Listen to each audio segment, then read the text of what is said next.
Can something so simple be good? Let's take a look.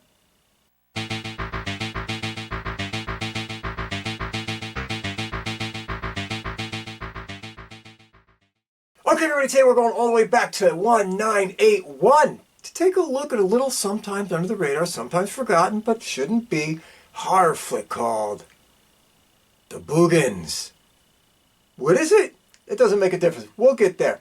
But as always, before we go and dig into this gem anymore, before we look into this any further, once again, and as always, to the trailer.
Escape. The Boogens.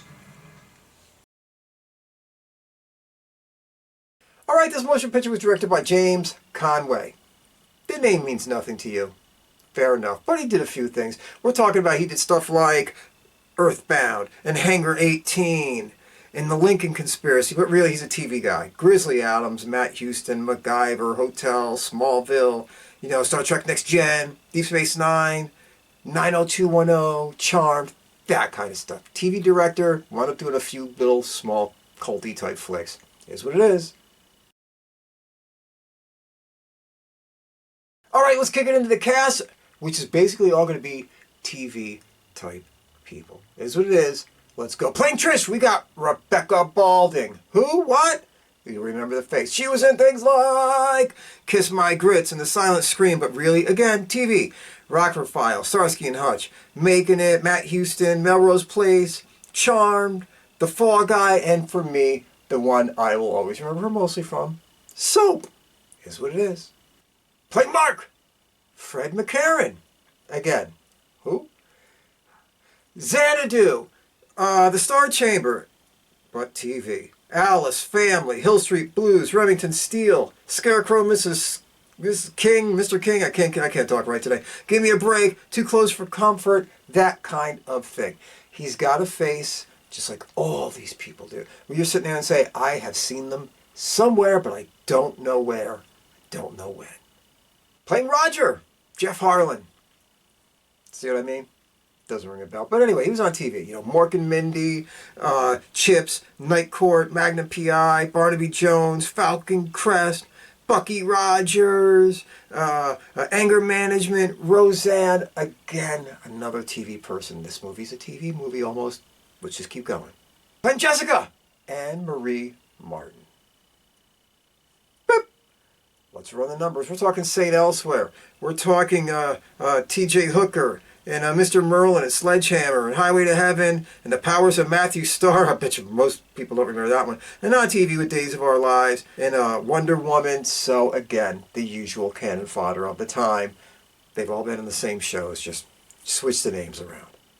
And also there's some older actors in this thing to balance out the cast. You know what I'm talking about? We've got people like John Crawford, he was around for a long time. He was on stuff like, The Towering Inferno and Enforcer and a lot of TV from Knight Rider to Dynasty to the Waltons. Is what it is. And then you got Jon Lormer. We're talking about he was in Creep Show, and he's on TV, Perry Mason, Peyton Place. And Med Flory, my God, he was in The Hearst, but he was also on Lassie and Daniel Boone. And the older actors especially are people that were on a zillion television shows. I mean a zillion of them. So when you see them, you're going to be like, seen that dude a million times, was never a star, but he played a bartender here, and he played a cowboy there, and that's just the way it was.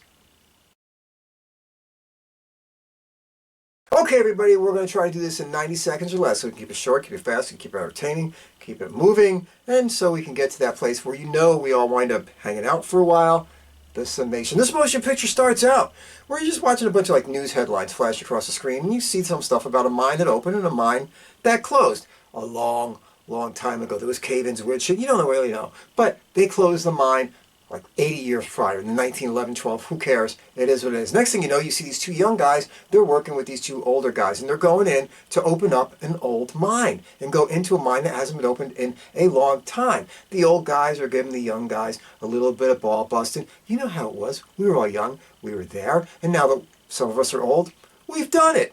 It's just a thing. Anyway, they're in there working, and they're stringing lights, and they're rolling around in this mine.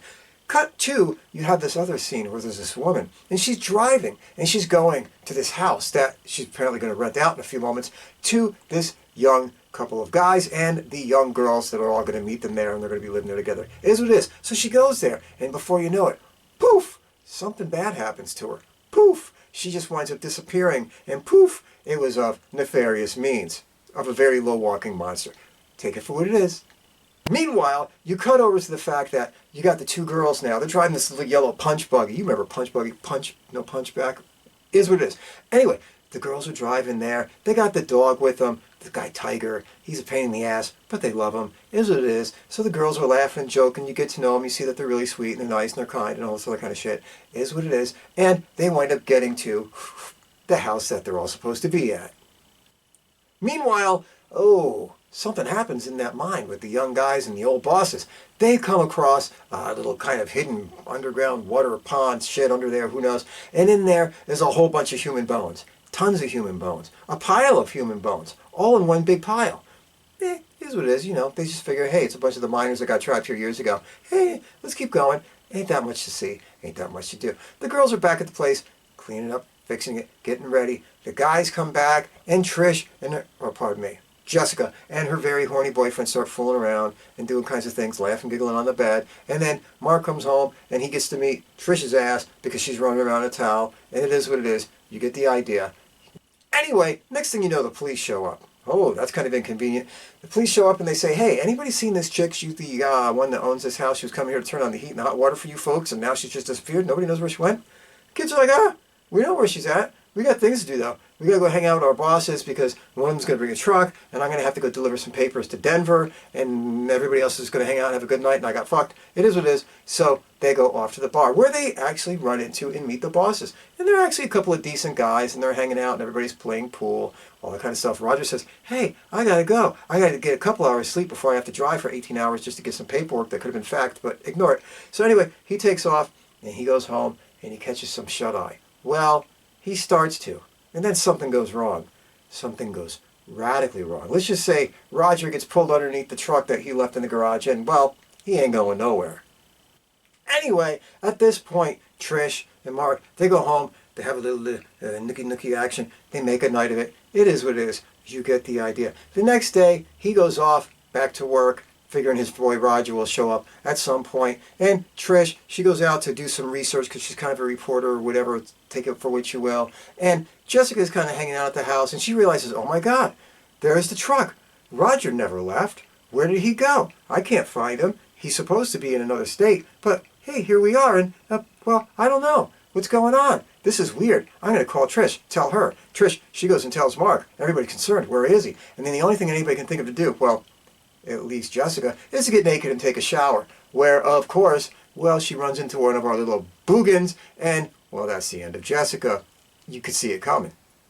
Before you know it, the bosses, they're at this mine, and they're hanging out there, and they're working, and they're, well, doing whatever the hell they do. And this old man shows up, and he's going to blow up the mine. This old man who's been all through this movie 18 feet from everybody, and nobody's ever seen him. Nobody's ever noticed that he's constantly running around. He did leave some crosses and a danger sign in the mine, trying to warn these people. They didn't listen. And he tells them, I am the son. I'm one of the miners, the only miner to escape, originally in 1912 or whatever it was. And he told me there's these big boogie creatures down here, and I'm going to blow them up. And before you know it, the boogie creatures show up, and they kill one of the owners. And, well, that's when, like, you know, Mark shows up, and he's like, what the hell's going on? And they're like, oh yeah, there's some bad shit going on. We're going to have to end this. Oh my God, get home. Warn your girlfriend. He leaves to go warn the girlfriend. The old man tries to blow up the mine, does whatever he's doing.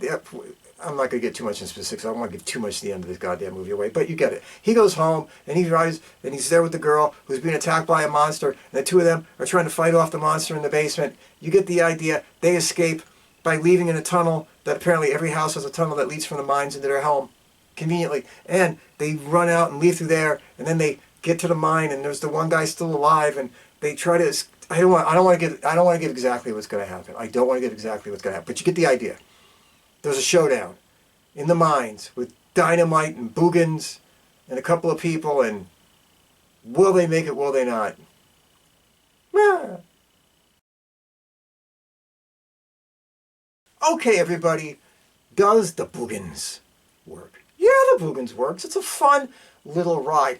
Does it have flaws? Oh, yeah. Does it have leaps of logic? Oh, yeah. But is it entertaining, and should you take a look and go back down memory lane and maybe see something you forgot or revisit something you haven't seen in decades? Sure. Let's get into why. But before we do that, the big three. The directing, it's all right. It's not great. It's not bad. There's some decent scenery shots. It's okay to look at. Nothing amazing. Remember, everybody in this thing is from the world of television. And you get that kind of directing, you get that kind of feel. It's not bad. It's not horrid, but it is what it is. And probably the one thing that always just kind of drives you crazy is whenever they want to substitute a Boogen in there for coming at somebody, they just hang the camera low to the floor and walk it around. Stylistic choice, maybe out of necessity because they didn't have any time or money to do other things. But it is what it is. The directing is adequate. The writing. This is a basement monster movie. A rubber killer monster in the basement and in the mines monster movie. The writing is fine enough for that. You know what I mean? It helps you out. It has enough character development so that you like the characters. There's enough dialogue that makes you care about the characters. So the writing is good enough. If you can enjoy Killdozer or The Car, you're here and you're being fine with this. The acting. The acting's actually pretty solid. It's pretty good. Everybody in this does a solid job. And really one of the nice things is there's no real villains in this motion picture. Everybody plays a character that you can actually say, hey, I care about that one, or I hope they make it, or I want to see something good happen to them. And that is because of the partially writing and partially acting, making them a group of people that you are sympathetic to. So the acting and the actors is more than adequate actually for this kind of motion picture. So let's get back to what works in this motion picture. This is a very, very simplistic motion picture, and there is a charm to a motion picture like that. This is literally a drive around town. You're at the house with this one set, and then you have, you know, a mine that you're in. Sometimes you think you're in one, sometimes you think you're in that, you know, styrofoam cutout with gray spray paint shit. Doesn't make a difference. You know what I mean? It has a little bit of a Land of the Lost feel to it at times. But that's what makes it work. It has a charm. It has a feel like these people just said, hey, let's go make a little teeny movie. And they went and made a little teeny movie. And they actually did a fairly decent job with their little teeny movie. The soundtrack is solid. It's not intrusive. Sometimes you'll forget there's even music in the background. It's not bad. It doesn't jump out. They never break the tone of it. They never break out of what it's supposed to be. This movie, actually, one of the things about it is It simply is what it is. It never tries to be more or less than what it is. It's a cheesy, fun little monster in the basement or gold mine motion picture. And it never tries to go too far into the sex romp. It never tries to go too far into the gore. It never tries to go too far into the comedy. It stays kind of true to what it is. And for that, you're thankful. Also, this movie has solid kind of pacing. Let me put it this way. I wouldn't say this motion picture ever feels slow, but it never feels fast. It kind of just meanders along at its own pace. And within that realm, it kind of stays true to itself. There's times when you look at it like, this thing could move a little quicker, but it never feels slow. You know what I mean? So it keeps true to what it is, keeps true to the pace that it's at, it keeps true to the vibe that it's putting out. So you kind of love it just for what it is. And as I mentioned earlier, one of the things too that they did was there's no real villains in this. Everybody is a decent human being with decent intention. There's nobody bad. You know, it's so easy to make a motion picture where the mine owners would have been evil and not care about people and just thrown them down there. And we don't care if you die, you make us some money. But the guys weren't like that. They weren't like that at all. They were just two dudes trying to start a business, and they hired these two young guys. And the two young guys and them actually get along, and everybody is a decent human being in this thing. So it was nice not to see them do this stereotypical shit where, you know what I mean, the owners are evil and the workers are just so sympathetic and all this other kind of shit. It was just a group of decent human beings caught in a situation. Simple. Now, let's get to the negatives. Okay. The monsters don't look great. I mean, let's knock off the shit. This is like borderline Sleestack from Land of the Lost. You know what I mean? It's got the big red glassy eyes. It's got like a tentacle that can come out like Sigmund the sea monster and grab you and pull you into shit. You know what I'm talking about? It's the thing. It's one of those things where you're just like, okay, they only could build one of these things. They're going to use it over and over again in this movie. It does not look great. You could tell they got a hand in the thing or so. It is what it is.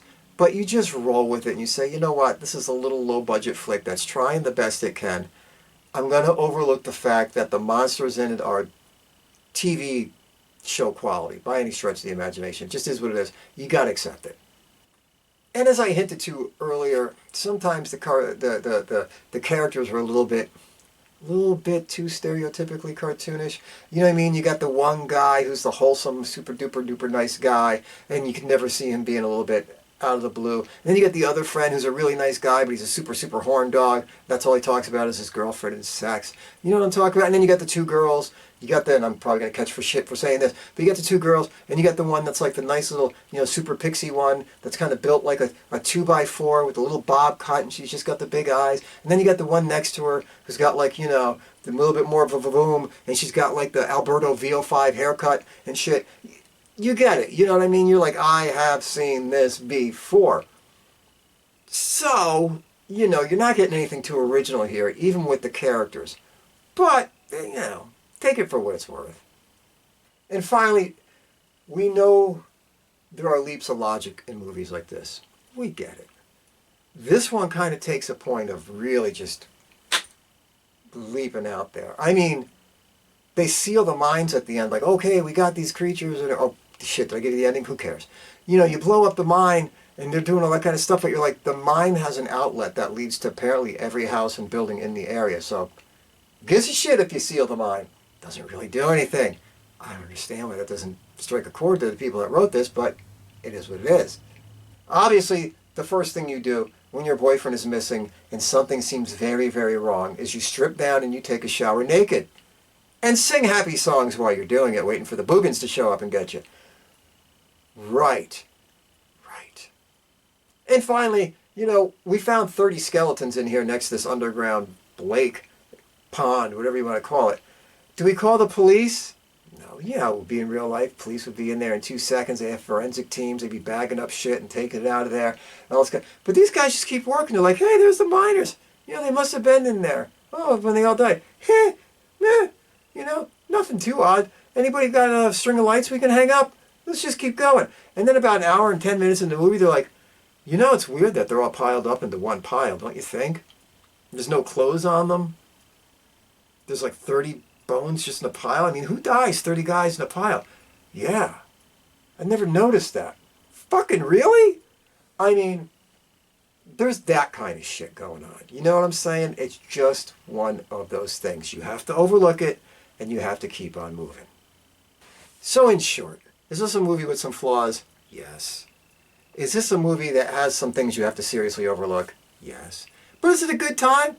And you'll enjoy it? And you'll say, hey, I'm glad I watched this thing? Yes. In a kind of a way, it always reminds me of like the original blueprint for a movie that came much later called Eight-Legged Freaks, that they took more in a comedy vein. But when you watch it, it's kind of like the same thing. People are running around, they're in a mine, there's creatures living in the mine, they happen to be the spiders, and they have to blow it up and do all this shit. And you can see where Eight-Legged Freaks got something like that from. But they took it in a more comedic element, maybe pulled it off more successfully. But you could see where the groundwork was laid by a motion picture like this. This is a great movie, by the way. If you ever want to watch a movie in a trilogy for the night, a triple header, an all-time drive-in situation, this is the kind of movie that goes great. Like you start with this, then you go into My Bloody Valentine. You know what I'm talking about? And maybe something like, Without Warning at the end. Something like that, where the movie, they all take place in a relatively small, desolate, isolated environment. There's no big city shit going on. They're all done for just a few dollars. They all got a cast of no stars. And you're just sitting there watching it going, hey, for a movie that feels like it was filmed in the middle of like friggin' Iowa and there's 12 people living in this town, I get this. The vibe is there. So put it in with those, watch it in with those, and you'll have yourself a good time. All right, everybody, be good. Take care. Stay out of trouble. Be kind to a stranger. Be there for a friend. But most of all, and I think I've told you guys before, never, ever, and I mean ever, take any bullshit from anybody. See y'all soon.